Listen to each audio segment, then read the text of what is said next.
Good morning, ladies and gentlemen, very honored guests here. I welcome you all to the CIDI-symposium, and I thank you for coming. We start with a quarter of an hour delay, but this is an academic habit which we can follow.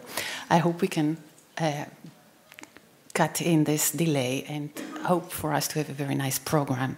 I will start with a few words. When we planned this symposium almost a year ago, we did not think the subject would be that relevant as it is, unfortunately. The attacks on targets in Brussels, in Turkey and other places have left us all with many existential questions, and many of us with existential fear. Last week, friends from Israel called to ask if it is safe to visit Europe. Friends here ask me if I'm not afraid to travel to Israel. Is fear controlling our lives, personal and public? The long arms of terror reach further and further in a world that seems to be shrinking. But terror is not a new phenomenon. We have known waves of terrors over the past decades. Yet, we seem to regard the current wave differently.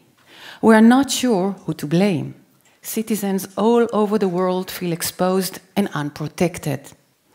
And this is in a period when we are witnessing one of the biggest human tragedies in the Middle East, with so many groups fighting against each other, resulting in so many people dead and many more refugees in the surrounding of their countries and at the gates of Europe. People who have lost everything, but whom we mistrust because they are different. Different culture, different religion, different belief system, and different history, and different future perspectives. People in Europe are concerned. Do these people who seek refuge in our countries understand and respect our way of life? Are some of them potential terrorists who should not be trusted and should not be allowed in to our society, which has known many traumas and is determined to maintain a modern, open, tolerant and just society? Last December, CIDI invited Efraim Halevi, an Israeli expert on intelligence, to the Netherlands. He was repeatedly asked about the European intelligence and security. This was not long after the Paris terror attacks and the Brussels lockdown. His advice for Europe was improve cooperation between countries of Europe and harmonize policy and legislation. In light of the recent events, his advice sounds like prophecy.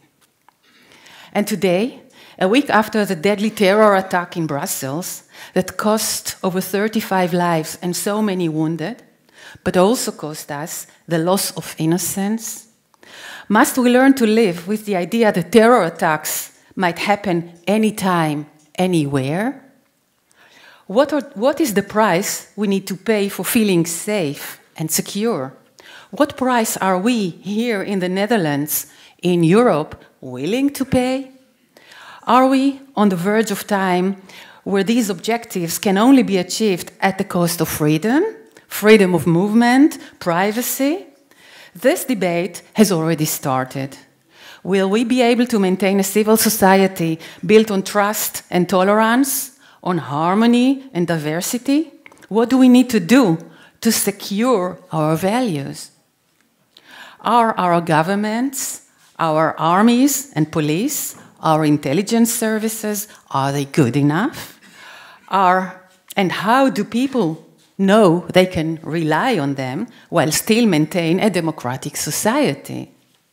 What should we learn from other countries' experience? Can we learn from Israel, from Turkey, from America, from Iraq?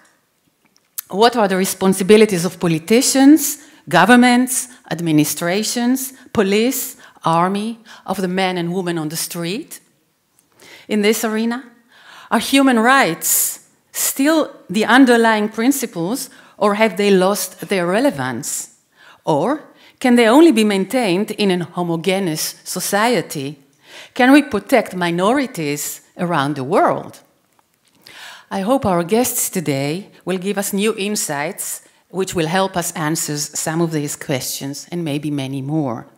And I wish us all an inspiring and interesting day. Before we start with our program, we suggest to hold 1 minute of quiet for the memory of the last week's Brussels tragedy, I would say.